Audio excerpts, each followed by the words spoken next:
Have you guys heard of the term quiet quitting?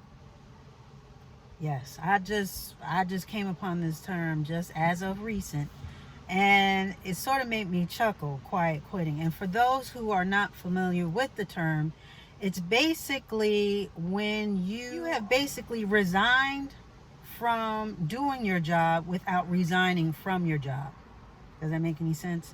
So basically, you do not go above and beyond what is needed, what is necessary. You go in, you do your job as it requires, and no more than that. How I like to think of it is that you're there in body but not in spirit. You've already basically checked out.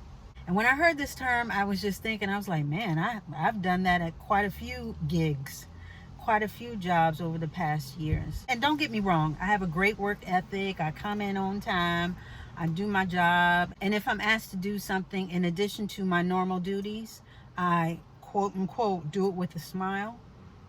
Yeah, so that was me. But when you feel unappreciated and you feel taken advantage of and, overworked in a lot of cases, I think it's just natural to want to find and locate a sense of reprieve.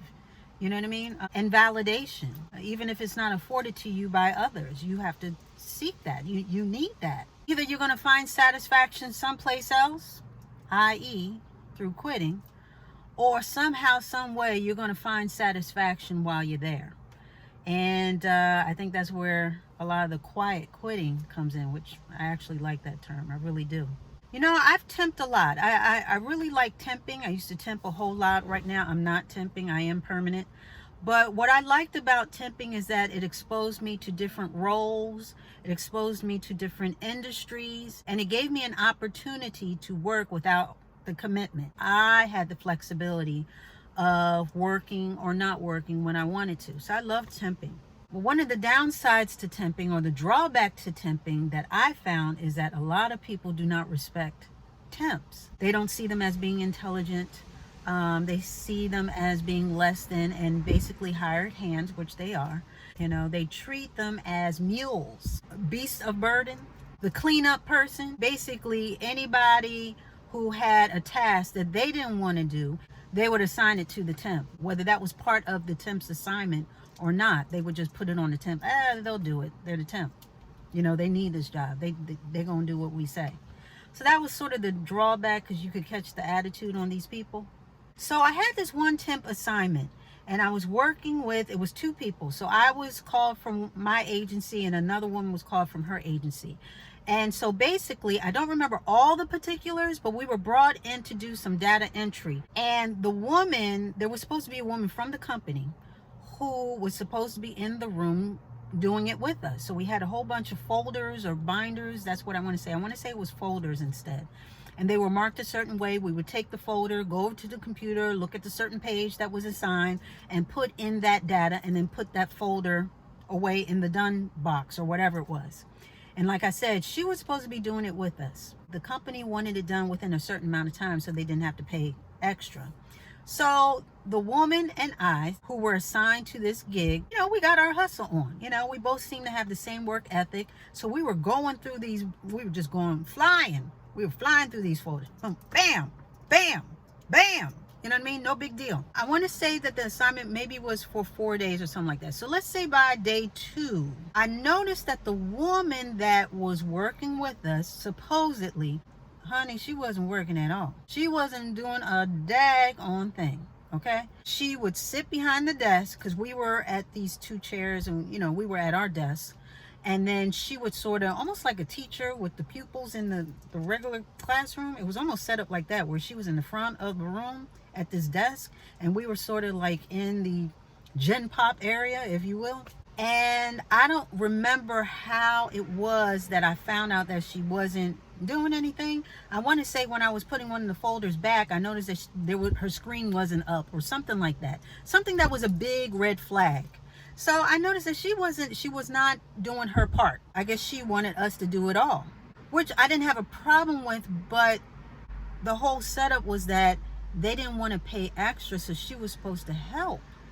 So later on, when the woman and I went on break, I leaned over and I told her, I said, listen, I said, you know, so-and-so's not putting any data in the computer. She is supposed to be helping us, but she's not. She is up there Cadillacing, sitting behind the desk, acting like she's working. But trust me, she's not. So the woman was a little surprised. She was just like, really?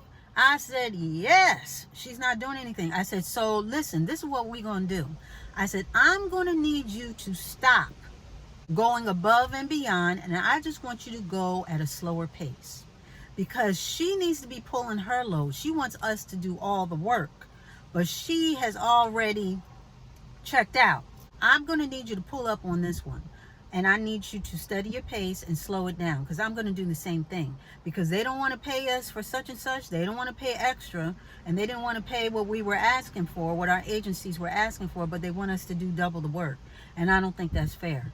And she agreed. So, and I'm glad she did. So we both went in there and we went about the plan. And when day 3 or 4 came along, of course, it was not done. The whole assignment was not complete because this woman did not pull her portion.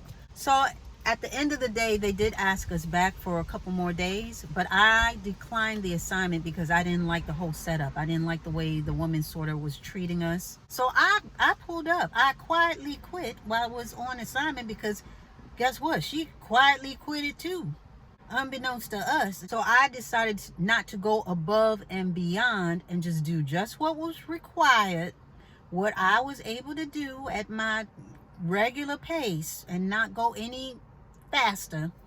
And that was pretty much it. But the nerve of her not even trying to, she was being slick about it, and I didn't like it.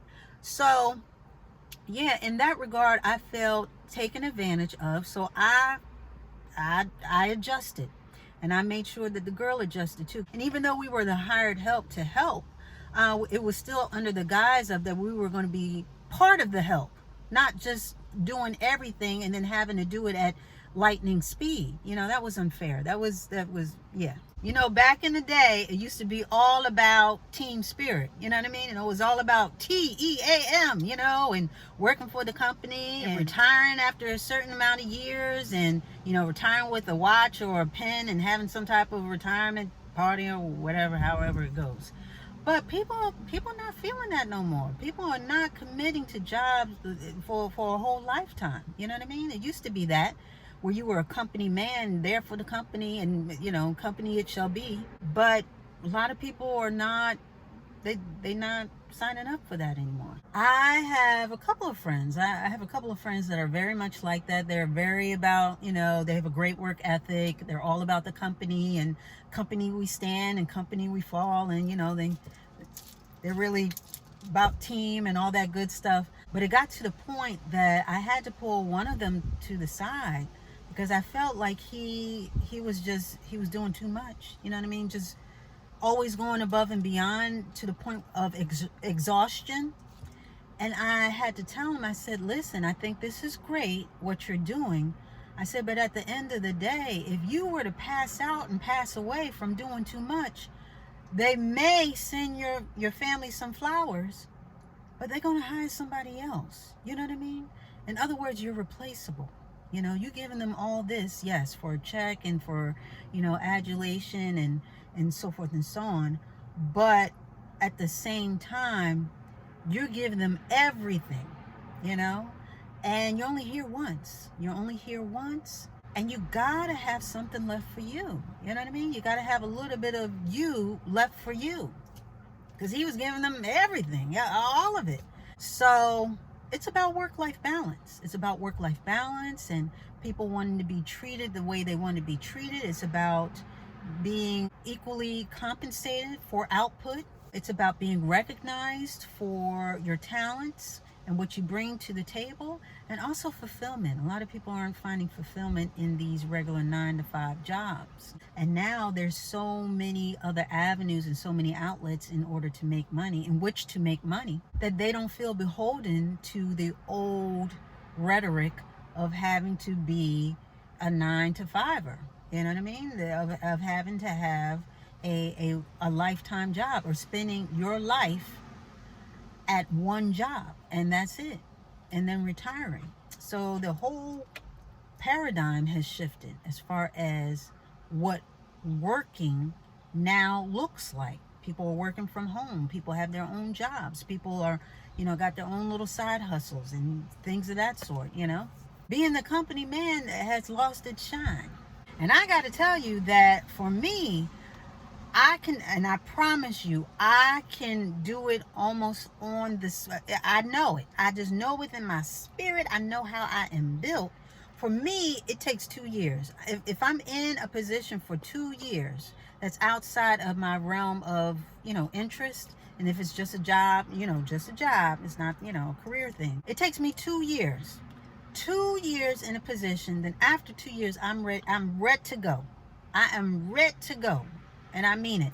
And I know it automatically. I start getting fidgety. I start feeling already resigned, and I start thinking, why am I here? I mean, I know I'm here for a paycheck, but there's got to be more to life than this. I'm not even interested in who gets this file. I'm not interested in responding to this email. I don't feel like being in this meeting with this person who is just long-winded and loves to hear the sound of their own voice. I just don't want to be bothered.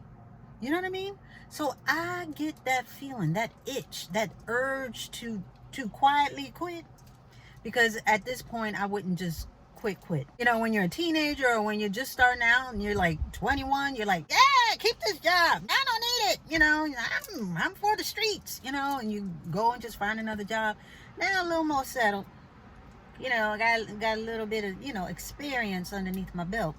And I wouldn't do that. I would set up the next thing while I'm at the job, and then go to the other job. But I'm just saying all that to say, I get it.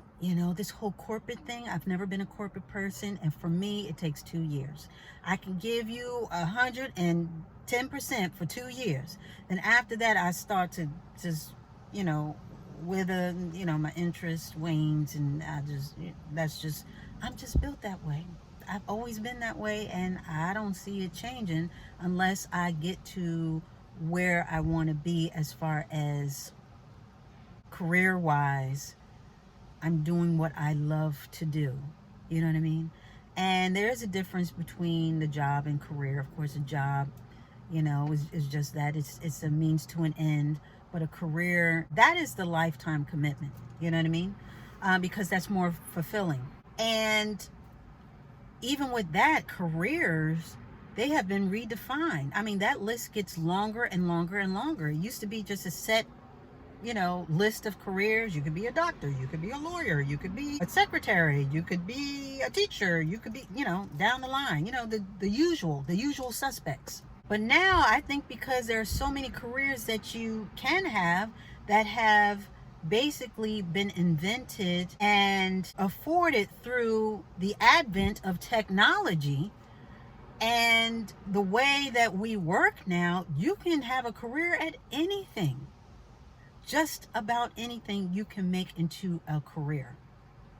So I think that also lends to the whole point of quietly quitting. Why be somewhere and give your all to something when you know that there's something better out there for you that you can create and invent yourself and give back to you 100%. Corporate jobs and just the status quo, people aren't feeling that anymore. The times and the generations of people that had a father in the household, a married couple had the father in the household, but grew up fatherless because the father was a company man and he spent so much time at the job that when he finally came home, all he had time for was small talk, a quick bite, and shut-eye, just so that he can get up and do the whole thing over again the next day. And so much family time and just time in general gets lost in all of that because of the demands of being a company man. Like I said, I just think it's all about balance, and it's so hard to find that balance because you want to, everybody needs a paycheck. Everybody needs to make money. There's no disguising that. But at the same time, how can you gain the cheat code for life, for doing what you want to do, that you love, and get paid for it?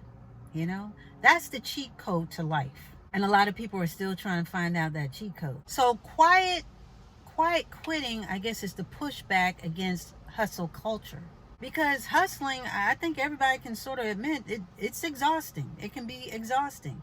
And this whole thing of work now and sleep later, man, that's for the birds. So many people have done away with that. And, so that's pretty much out the window. And that's not to say not to have ambition, because you should have ambition. Everyone should be ambitious enough to basically go about and have the life that they want. And that does take work. But people are being more discerning as far as where they spend their energy and on what. And it seems like a lot of the 9-to-5s just ain't cutting it no more. So I feel this whole thing, this whole quiet quitting thing. I get it, and I don't think it's going anywhere. Because at the end of the day, you do have to do what's best for you. You have to preserve yourself emotionally and physically as well. So, very interesting. Quiet quitting. I like that. I like that term. I do. And with that, we are going to put a button on it.